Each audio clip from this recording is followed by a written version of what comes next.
آپ تب بھی قرآن کی تلاوت فرما رہے تھے، قرآن سے آپ کو بہت زیادہ محبت تھی، اور آپ قرآن کریم فرقان حمید کی آیات بینات پڑھ رہے تھے، فَسَيَكْفِيكَهُمُ اللَّهُ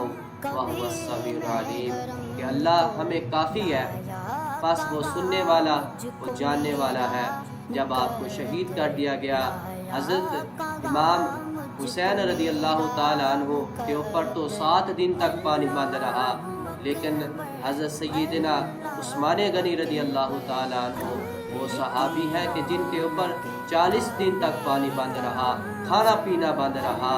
آپ کو شہید کر دیا گیا۔ اللہ تبارک و تعالی آپ کے درجات کو بلند فرمائے، جیسے آپ نے اسلام کے لیے قربانیاں دی، اپنا مال خرچ کیا، اللہ ہمیں بھی ویسی توفیق عطا فرمائے۔ وآخر دعوانا ان الحمد للہ رب العالمین۔